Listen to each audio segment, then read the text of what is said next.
इस कार्यक्रम के पुण्यार्चक हैं श्री राजेंद्र प्रसाद जी जैन, श्रीमती ममता जी जैन, श्री प्रशांत जी जैन, श्रीमती दिव्या जैन, पारस जैन, श्री भरत जैन, श्रीमती सौम्या जैन एवं समस्त परिवार, मुंबई।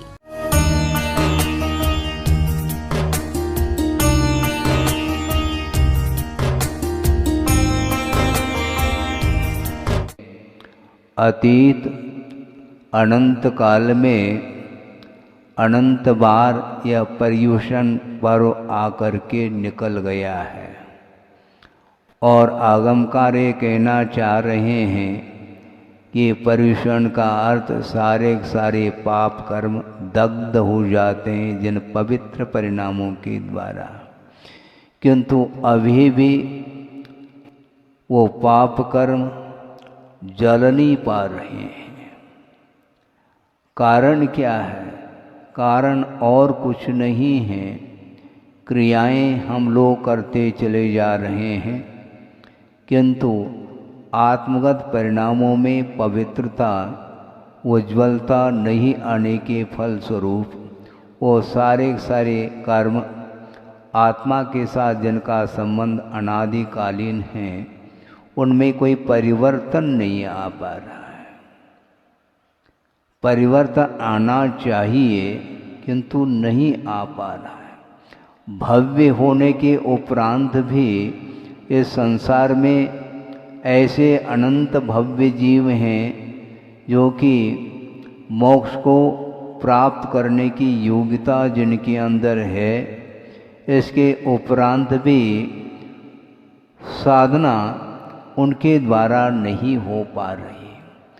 अभव्य को मुक्ति नहीं मिलेगी ये तो ठीक है, क्योंकि वह अभव्य है, उसके अंदर योग्यता ही नहीं है। किंतु जिसके अंदर योग्यता है मोक्ष प्राप्त करने की, इसके बावजूद भी उसके कर्म निरंतर और उसके द्वारा अर्जित होते चले जा रहे हैं। निर्जना की कोई बात देखने में नहीं आती। ऐसा क्यों होता है? इसमें पूछने की कोई आवश्यकता नहीं है, क्योंकि यह स्वभाव है वस्तुतः, और स्वभाव जो होता है वह तर्क का विषय नहीं बनता। स्वभाव कभी भी तर्क का विषय नहीं बनता। स्वभावः दुरतिक्रमः ऐसा कहा, और स्वभाव का उल्लंघन भी संभव नहीं है। और स्वभावाय न भिषक, इस प्रकार भी पंक्ति अपने को पढ़ने में मिलती है। स्वभाव के लिए कोई औषधि नहीं, क्योंकि प्रकृति है। प्रकृति का अर्थ ही नेचर होता है, स्वभाव हुआ करता है। उस स्वभाव में परिवर्तन संभव नहीं है। जैसे नीम का स्वभाव क्या है सबको ज्ञात है, क्योंकि प्रतिदिन दातून करते हैं। महाराज वो दातून का जमाना तो चला गया, आजकल तो क्या बोलते हैं, हाँ टूथपेस्ट, हाँ ये, उसके माध्यम से आप दंत मंजन करते हैं। किंतु दातून के लिए नीम की जो लकड़ी है या उसका छाल है, उसके माध्यम से भी दातून किया जाता है। स्वाद तो उस समय आता होगा, क्योंकि प्रकृति उसकी कड़वाहट को लेकर के है और उसमें परिवर्तन संभव नहीं है। आमूल सिक्तः पैसा घृतेन, आमूल सिक्त पैसा घृतेन ननिम्ब वृक्ष मधुरत्वमेति। क्या कह रहे हैं आचार्य? नीम का वृक्ष है जिसको आमूल चूल, जिसका सिंचन किया गया है, किसके द्वारा? पैसा घृतेन, दूध और घृत के माध्यम से आमूल चूल सिंचन जिसका किया गया है, फिर भी ननिम्ब वृक्ष मधुरत्वम एति, फिर भी वह वृक्ष कभी भी मधुर नहीं हो सकता, क्योंकि स्वभाव है। इसलिए स्वभाव के सामने तर्क नहीं चल सकता। आप तर्क करते रहो, कोई फर्क नहीं पड़ने वाला स्वभाव के ऊपर। तो महाराज फिर हम लोगों का संसार अंत को प्राप्त होगा क्या? नहीं होगा, क्योंकि अनंत काल से संसारी प्राणी का जीवन कषाय के साथ चल रहा है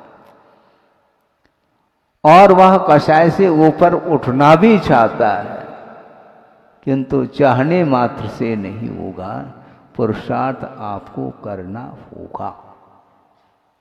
और कुंद कुंद स्वामी स्वयं कहते हैं कि स्वयं चाहें तो अपने स्वभाव को परिवर्तित कर सकता है। दूसरे के द्वारा स्वभाव का परिवर्तन संभव नहीं है। संसारी प्राणी के अंदर जो विकृति भरी हुई है उसको दूर करने के लिए भगवान भी एकमात्र बहिरंग निमित्त के रूप में उपस्थित होते हैं। गुरु भी बहिरंग निमित्त के रूप में हैं। शास्त्र अर्थात आगम भी आपके विकास के लिए, उन कषायों की क्षति के लिए बहिरंग निमित्त है और बहिरंग निमित्त कार्य को संपन्न करने में नियामक नहीं हुआ करता है। वस्तुतः कार्य जो संपादित होता है वह अंतरंग निमित्त के द्वारा हुआ करता है। इसका अर्थ हम ये नहीं कहना चाहते हैं कि बहिरंग निमित्त का कोई हाथ ही नहीं, किंतु बहिरंग निमित्त एकमात्र निमित्त है। आप चाहें तो उन साधनों का आलम्बन लेकर के अपने परिणामों को पुरुषार्थ के माध्यम से कषायों को हम कम कर सकते हैं, कषायों को क्षीण किया जा सकता है। पुरुषार्थ आपको करना है, हमारे पुरुषार्थ से काम नहीं चलेगा। आप लोग 10 लक्षण धर्म हैं मनाने के लिए आए, मनाना है क्या? अपने जीवन में उतारना है। भव समुद्र से पार होना है यदि, तो आपको उन 10 लक्षण धर्म को आत्मसात करने की आवश्यकता है, क्योंकि अतीत अनंत काल में अनंत बार 10 लक्षण पर्व हम लोगों के बीच में आया और गया है। इसके उपरांत भी उस धर्म का प्रभाव नहीं पड़ा। यदि पड़ा होता तो इस संसार में हम रह नहीं पाते। ये क्लियर है, इसमें कोई शक नहीं है। इसे स्पष्ट है, अभी अपने को बहुत पुरुषार्थ करने की आवश्यकता है। संसारी प्राणी धर्म की आराधना करने के लिए बैठ जाता है, किंतु उसकी दृष्टि फिर भी धन की ओर बनी रहती है। धन और धर्म में बड़ा अंतर है। धर्म आराधना करने के लिए गृहस्थ के लिए धन एक प्रकार से साधक हो सकता है। धर्म की आराधना करने के लिए गृहस्थ के लिए धन की आवश्यकता पड़ती है, ये ठीक है, किंतु धर्म की आराधना के लिए ही धर्म का संचय करना चाहिए। धर्म की आराधना करना चाहो तो थोड़ा सा आलम्बन ले लो, क्योंकि जो श्रवण होता है उसके लिए धन की कोई आवश्यकता नहीं पड़ती है। धर्म की आराधना वह करता चला जाता है, क्योंकि पूर्ण रूप से परिग्रह का उसने विमोचन कर रखा है।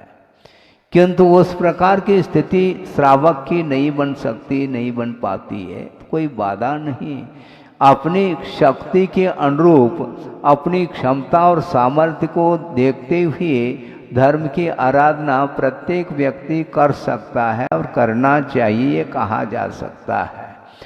अपने लिए तो बहुत सारे विशेषण टाइटल के साथ आप फुल एड्रेस देते हो, क्योंकि ओसे जो क्षमा है उसके माध्यम से कभी भी धर्म की आराधना नहीं होती है। हाँ, आई एम सॉरी कहो और पुनः वही रिपीट करते चले जाओ। कदम कदम पर संसारी प्राणी क्रोध करता चला जाता है और आयम स्वारी भी कह देता है, तो कहना तो अपनी जगह है, किंतु रिपीट क्यों, पुनरावृत्ति क्यों? क्रोध वस्तुतः आत्मा का धर्म नहीं है। क्रोध की परिणति अथवा काषायिक जो परिणति है आत्मा की, वह वैभाविक परिणति है, वह धर्म नहीं, उसका नाम अधर्म कहा है। धर्म सभा में बैठ करके हम उत्तेजित हो जाएं, ये संभव नहीं है, क्योंकि उत्तेजित यदि हो जाएंगे तो वह धर्म सभा नहीं मानी जाती है। धर्म की आराधना करने वाला श्रवण भी हुआ करता है और श्रावक भी होते हैं। इसलिए क्रोध से ऊपर उठना है तो अपने को शांत परिणामों को रखना पड़ेगा। उसके पीछे पूज्य स्वामी ये कहना चाहते हैं, 10वें धर्म का व्याख्यान क्यों किया गया है, इसके पीछे क्या तथ्य है। उन्होंने एक पंक्ति लिखी है सर्वार सिद्धि में, वह आपके सामने रख रहा हूं। समितिषु प्रवर्तमानस्य प्रमाद परिहारार्थम 10 विधम धर्माख्यानम, ऐसा कहा। श्रवण है जो गुप्ति में लीन रहता है, किंतु गुप्ति में लीन रहने के लिए जो समय है वह समय निर्धारित है। अंतर मुहूर्त के लिए वह गुप्ति में लीन हो सकता है अथवा ध्यान में लीन हो सकता है, किंतु उसके पश्चात उसको बाहर आना पड़ेगा निश्चित रूप से। तो बाहर आएगा तो 5 समितियों का आलम्बन लेकर के वह समीचीन प्रवृत्ति करता चला जाता है। उन समितियों में प्रवर्तमान जो श्रवण है उस समय प्रमाद के लिए अवसर आ जाता है। गुप्ति में प्रमाद नहीं होता, ये ध्यान रखो। गुप्ति में विकल्प ही नहीं। गुप्ति में न सत विकल्प है न असत विकल्प है, दोनों प्रकार के विकल्पों से वह ऊपर उठा हुआ होता है। और जिस गुप्ति के माध्यम से अथवा ध्यान के माध्यम से केवल ज्ञान वह प्राप्त कर जाता है, समस्त कर्म सारे सारे दग्ध हो जाते हैं। किसके द्वारा? ध्यान के माध्यम से। आप ध्यान से सुनेंगे, हाँ, ध्यान के माध्यम से संपूर्ण कर्म सारे सारे भस्म हो जाते हैं। किंतु ध्यान बहुत गरिष्ठ पदार्थ है। गुरुदेव ने कहा था गरिष्ठ पदार्थ हजम नहीं होता, जल्दी डाइजेस्ट नहीं होता और अनुपात से ही लिया जाता है। उस गरिष्ठ वस्तु का सेवन जो किया जाता है बहुत अनुपात से है। आप 1-2 गिलास दूध पी सकते हैं, 1-8 लीटर भी पी सकते हैं, 1 जग भी पी लो, कोई बाधा नहीं। लेकिन 1 किलो खोआ खा के दिखाओ हमें, 1 किलो खोआ खा सकोगे? महाराज खाने वाला ऊपर उठ जाएगा। क्यों? उसके द्वारा तो शक्ति आती है, बल बढ़ता है, बलवर्धक वह पदार्थ है। फिर ऐसी स्थिति में 1 किलो खाओ ना, इसमें क्या बाधा नहीं महाराज। वो बहुत गरिष्ठ होता है, अनुपात से ही लिया जाता है। और जो पहलवान होता है उसके लिए भी हजम होना कठिन हो जाता है। वह रबड़ी मावा आदि खा करके, ड्राई फ्रूट्स आदि खा करके वह दंड बैठक कितने 100 500 दंड बैठक निकालता है, तब वह पसीना पसीना आ जाता है, वह सारा का सारा खाया हुआ हजम हो जाता है। इसको बोलते हैं गरिष्ठ। उसी प्रकार ध्यान अपने आप में बहुत सॉलिड वस्तु है। परिणाम ऐसे सशक्त परिणाम हो जाते हैं, जिन परिणामों के माध्यम से अंतर मुहूर्त में ही केवल ज्ञान प्रकट हो जाता है, उसको ध्यान बोलते हैं।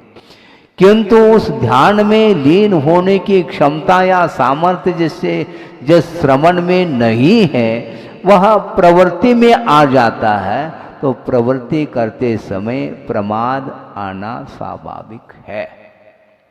और प्रवृत्ति करते समय जब प्रमाद आ जाता है तो चारित्र में दोष उत्पन्न होता है। उस दोष के परिहार करने के लिए 10 प्रकार के धर्म का व्याख्यान किया है आगमकारों ने। ये उद्देश्य है। क्षमा, पहला क्षमा को हम बाद में समझते हैं, विलंब हुआ है, थोड़ा बहुत हम भी विलंब करेंगे तो क्षमा कर देना, इसमें क्या है? महाराज आपको नहीं बोलना चाहिए क्षमा। अरे आप तो बहुत दूर की बात है, हम एक इंद्रिय से भी क्षमा मांग लेते हैं। एक बार नहीं, 2 बार नहीं, 3 बार। खम्मामि सव्व जीवानम, सव्वे जीवा खमंतु में मित्ति में सव्व भूदेषु वैरम मज्जम नकेन भी।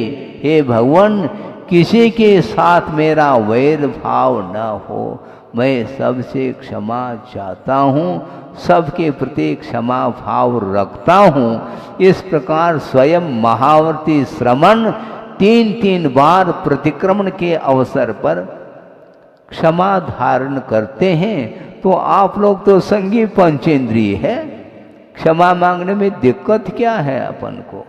हाँ, क्योंकि धर्म की आराधना हमें करनी है, तो ऐसी स्थिति में क्रोध का अभाव हमें करना होगा। तो किसी भी प्रकार से जाने अनजाने में जो भी दोष लग जाते हैं, उन दोषों का परिमार्जन करना कर्तव्य हो जाता है।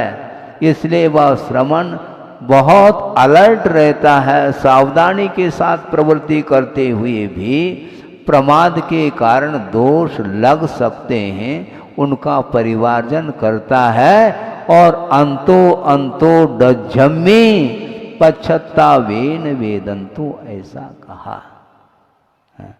आंखों में अश्रु की धारा बहती है, कब? प्रतिक्रमण करते समय। ये श्रवण की ये चर्या मानी जाती है, बहुत उसका हृदय कोमल होता है। क्योंकि यत्र तत्र जब प्रवृत्ति करते हैं, उस समय सूक्ष्म जंतुओं की विराधना होने की पूरी संभावना रहती है। यत्नाचार पूर्वक प्रवृत्ति करने के उपरांत भी वह भूल चूक हो सकती है।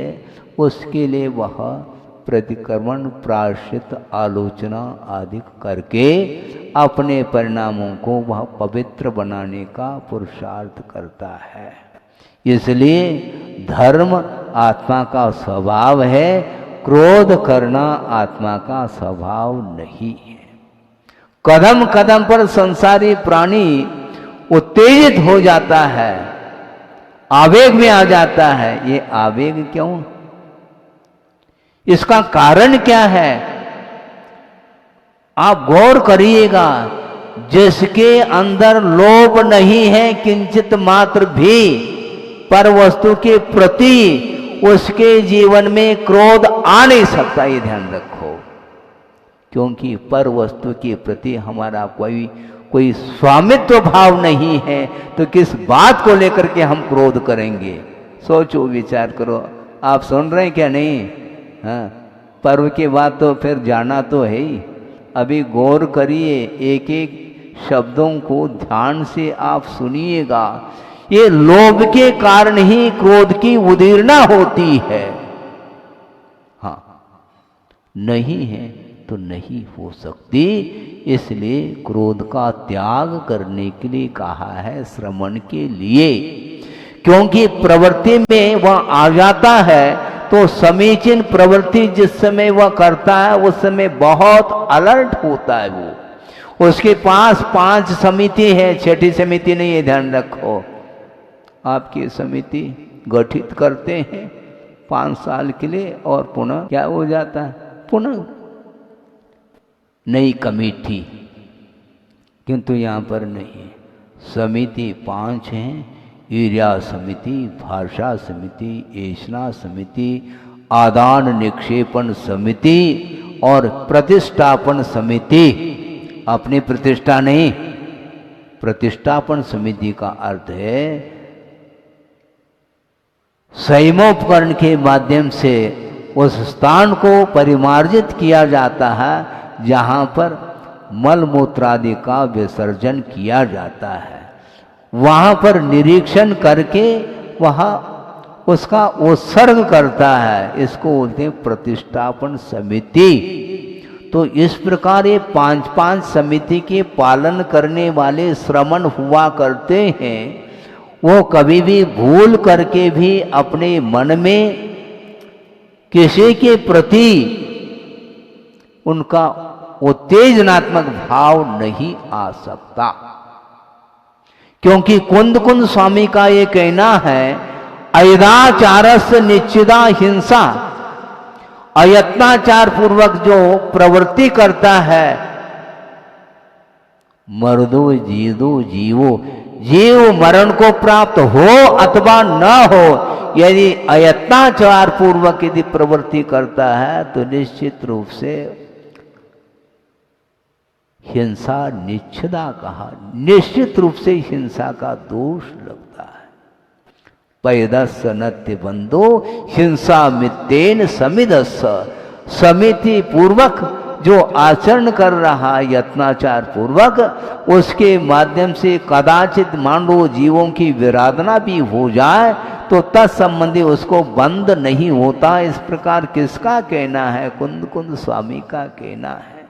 किंतु अयत्नाचार पूर्वक यदि प्रवृत्ति करता है तो जीव मरे अथवा न मरे, निश्चित रूप से वह हिंसा का भागी होता है। इसलिए बहुत सोच समझ करके बोलने की आवश्यकता है।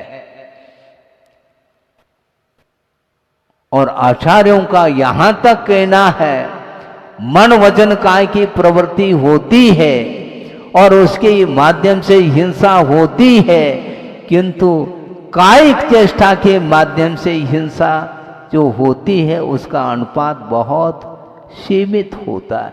कम मात्रा में हिंसा होती है, द्रव्य हिंसा। उससे अत्यधिक मात्रा में वचन प्रवृत्ति के द्वारा होती है और उससे भी अत्यधिक मात्रा में मन प्रवृत्ति के द्वारा हिंसा होती है। और संसारी प्राणी जो संगी होता है, जिसके पास मन है, वह उसकी प्रवृत्ति मन मूलक ही हुआ करती है, बिना इंटेंशन से वो बोल ही नहीं सकता। हाँ, वह इरादा पूर्वक ही बोलता है। बोलो किंतु तोल करके बोलो, ये कहा है। हमारा तराजू से तोला जाता है कि तोलने का अर्थ क्या समझ रहे हैं आप? सोच विचार करके बोलें। भाषा समिति का आलम ले करके बोलते हैं तो आवेग में वह नहीं आ पाएगा। आवेग में जो आता है निश्चित रूप से उसके अंदर पर वस्तु के प्रति स्वामित्व भाव विद्यमान है, यह सिद्ध हो जाता है। परिग्रह का जिसने विमोचन किया है तो पर वस्तु के प्रति स्वामित्व भाव आ सकता है क्या? नहीं आ सकता। जब स्वामित्व भाव नहीं आ सकता, अधिकार का भाव जब नहीं आ सकता, आधिपत्य का भाव जब है नहीं, तो किस वस्तु के प्रति हम क्रोध करें, हम उत्तेजित क्यों हों? नहीं हो सकता। इसलिए क्रोध जो आता है वह निश्चित रूप से पर वस्तु के प्रति उसका आकर्षण बना हुआ है। शुद्ध करने की आवश्यकता नहीं। वो सारे उसके जो एक्शन हैं, उसकी जो क्रियाएं हैं, वो सारे सामने बोलने की आवश्यकता नहीं। भीतर भाव क्या है वह सामने फेस रीडिंग के माध्यम से हम कर लेंगे। मुखाकृति के माध्यम से भीतर का जो भाव है वह ओपन हो जाता है, ये ध्यान रखो। हाँ, अन्यथा आंखों में ललाई नहीं आ सकती। लाल वर्ण है, कलर है? और वह किसी को पसंद है क्या? है? ललाई अच्छी लगती है, आंखों में नहीं लगती। आंख में जो ललाई आई है तो वह आंख का दोष नहीं, वह मन का दोष है। मन में दुर्भावना है, हृदय में दुर्भावना विद्यमान है, उसके कारण ही वह उत्तेजना का भाव वह जागृत होकर के आंखों के माध्यम से वह देखने में भाव आ रहा है। आंखों का परीक्षण कर लो, भावों का परीक्षण हो जाएगा, और कोई साधन नहीं अपने लिए। इसलिए क्रोध कम करो। महाराज, कम करने का अर्थ क्या? आप भी परसेंटेज में समर्थन करना चाहते हैं क्या क्रोध का? मैं समर्थन नहीं करना चाहता क्रोध का, पूर्ण रूप से क्रोध का अभाव कर लो। कुंद कुंद स्वामी वंदना करने के लिए खड़े हो जाएंगे, ये ध्यान रखो। पूर्णतः क्रोध का अभाव जिसने कर लिया है, गणधर परमेष्ठी भी वंदना करते हैं, नमो लोए सौव साहू नम। हाँ, वह स्वयं गणधर परमेष्ठी है, दिव्य ध्वनि का आधार लेकर के उपदेश दे रहे हैं जनता के लिए। इसके उपरांत में एक सामान्य साधु के प्रति भी उनका वंदना का भाव जागृत होता है।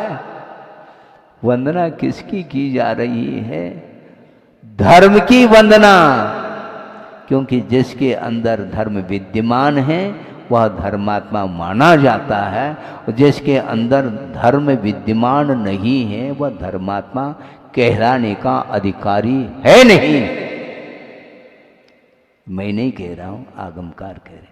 न धर्मो धार्मिक बिना, धर्म धर्मात्मा के बिना टिक नहीं सकता, क्योंकि धर्म और धर्मी का जो संबंध है वह अनन्य संबंध है, उसको पृथक नहीं किया जा सकता। जो पूज्य पुरुष है, जो गुणी हैं, उनमें भी दोष को ग्रहण करने का स्वभाव जिसके अंदर आया है, वह कभी भी आत्मा का विकास न भूतो न भविष्यति।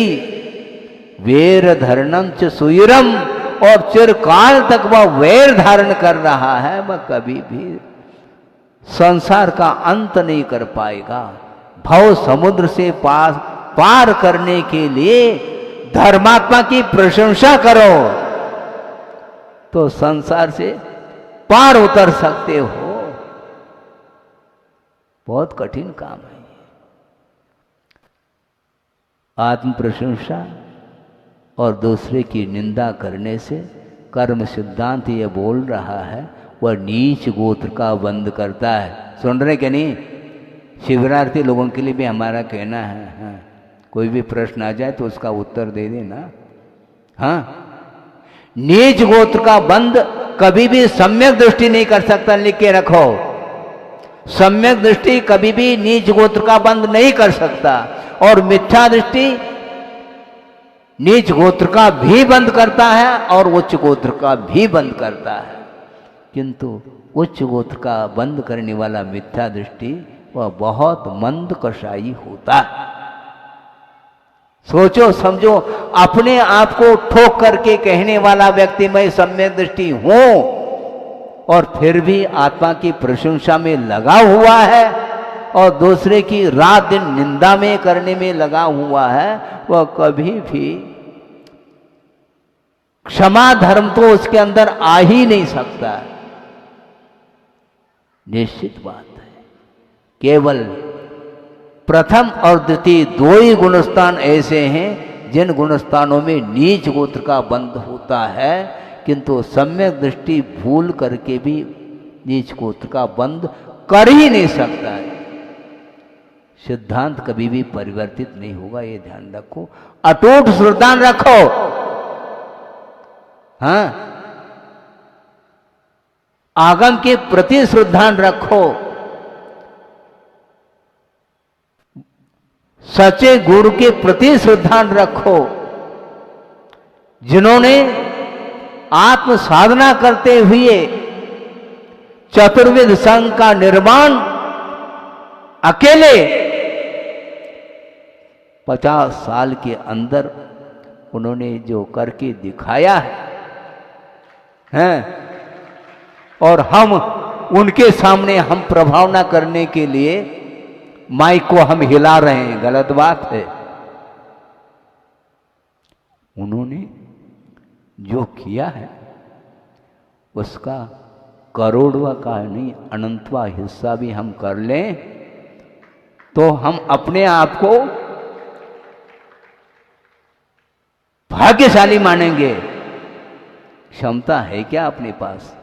और इतनी साधना करने के उपरांत भी उनके प्रति यदि भक्ति का भाव नहीं उड़ता है तो ऐसी स्थिति में हम इस प्रकार के 10 लक्षण धर्म कई बार मना चुके, मनाते रहेंगे, किंतु संभव नहीं है बंधुओं कि आत्म प्रशंसा को आज से छोड़ो, दूसरे की आलोचना करना छोड़ो, दूसरे की निंदा और दूसरे की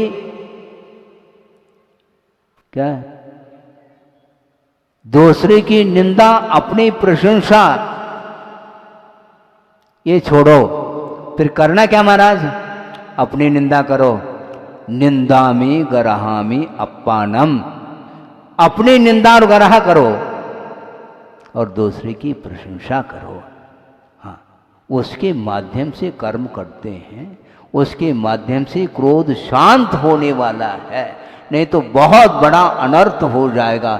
ये बहुत एक छोटा सा हम प्रसंग आपके सामने रख रहा हूँ और गुरुदेव के मुख से ही उसको हमने सुना था। प्राय करके हम उनके विषयों को ही सामने रखते हैं, प्रसंग को उनको दोहराते रहते हैं ताकि वह विषय मेरे लिए विस्मृत ना हो जाए। उन्होंने ये कहा था, छात्र की क्या परिभाषा है? सुन रहे हैं आप?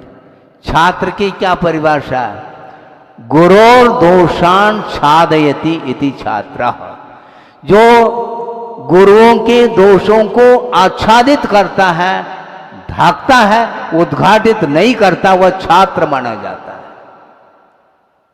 फिर से कहे, गुरु के दोषों को कभी भी उद्घाटित नहीं करना। छद्मस्त होने के कारण उनके अंदर भी दोष रह सकते हैं, तभी तो वो प्रतिक्रमण करते हैं ना। शिष्य ही प्रतिक्रमण करता है, गुरु करते नहीं, ऐसा थोड़ी। गुरु भी प्रतिक्रमण करते हैं 3 बार, गुरु भी अपनी आलोचना, अपनी निंदा करते हैं और दोषों का परिमार्जन करते हैं, किंतु छात्र का अथवा शिष्य का कर्तव्य ये होता है, भूल करके स्वप्न में भी गुरु के दोषों की ओर दृष्टि नहीं जानी चाहिए। उसका नाम छात्र कहा है। अभी तक छात्र की परिभाषा अपने को सुनने को नहीं मिली थी और गुरुदेव के मुख से सुना है। गुरोर दोषान छादयति इति छात्र, ऐसा कहा है। इसलिए आवेश में आने से बहुत सारे अनर्थ घटित हो सकते हैं और अनर्थ के माध्यम से संसार और पनपेगा और बढ़ता चला जाएगा, वह वृद्धिंगत होगा। इसलिए एक छोटा सा प्रसंग आपके सामने रख करके 5-7 मिनट के अंदर विषय को पूर्ण कर लूँ, क्योंकि विलंब आप लोगों ने किए हैं, इसलिए 10-1 मिनट हमने ज़्यादा लिए हैं। और धर्म के लिए लिया है कि नहीं? कोई व्यक्ता के लिए तो है ही नहीं। सतकथा के दृष्टि से 5-10 मिनट ज़्यादा लिए हैं। एक प्रसंग रखूं आपके सामने कि अनर्थ कैसा घटित होता है। पूर्वा पर विचार यदि नहीं करते हैं तो निश्चित रूप से अनर्थ घटित होगा, महान अनर्थ घटित हो सकता है और होता है। श्रेणिक है और रानी चेलना है, दो है। और श्रेणिक का पुत्र कौन? अभय कुमार है ना। हाँ, प्रसंग आपके सामने है कि रात का समय है, रात का समय है और शयन कक्ष में रानी चेलना पहुंच गई है और शयन के हेतु पहुंची है। और शयन करते करते उसके मुख से अनायास ये शब्द निकल आए। कौन से? वो क्या करता होगा, वो क्या करता होगा, वो क्या करता होगा। इस प्रकार 3 बार उसके मुख से शब्द निकले और श्रेणिक अभी सो नहीं रहा था, वो भी जाग रहा था। उसके कान में ये शब्द गए। जो ही इन शब्दों को सुन लिया, इन शब्दों ने रोम रोम में आग लगा दी और श्रेणिक का विश्वास समाप्त होने को है। श्रेणिक सोच रहा है, अरे ये क्या बात है, मेरा विश्वास था इसके प्रति और इन शब्दों ने मेरे विश्वास को उड़ा दिया है। क्योंकि वह क्या करता होगा, ये अपने आप में इसमें संदेह उत्पन्न हो रहा है। निश्चित रूप से उस चेलना का किसी खास व्यक्ति के प्रति लगाव होना चाहिए, किसी अन्य व्यक्ति के प्रति उसकी आसक्ति जरूर होनी चाहिए, अन्यथा इस प्रकार के शब्द कैसे निकलते। इस प्रकार ऊहापोह में पड़ा हुआ है श्रेणिक।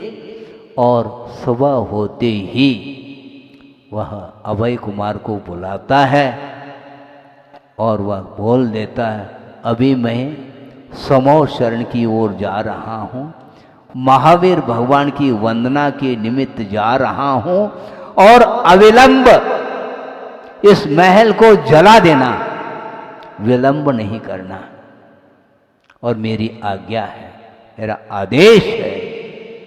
तो इस प्रकार का करके चले गए वो। कौन? श्रेणिक। कहाँ? महावीर भगवान की वंदना करने के लिए समोशरण जा रहे हैं। और इधर पुत्र अभय कुमार दिमाग काम नहीं कर रहा है, वह सोच में पड़ गया, ये क्या हुआ। एक तो राजा की आज्ञा और मेरे पिताजी, और एक तरफ मेरे हाथों से जीवित मां का हनन, अंतःपुर को जलाने के लिए कहा है। इतना जघन्यतम अपराध मेरे द्वारा कैसा होगा। किंतु आदेश तो राजा का है और साथ साथ पिताजी है। आज्ञा का उल्लंघन यदि हो जाए, पता नहीं क्या क्या अनर्थ और घटित होगा। लेकिन इस ऊहापोह में है कि अब क्या किया जाता है। अहिंसा परमो धर्म की।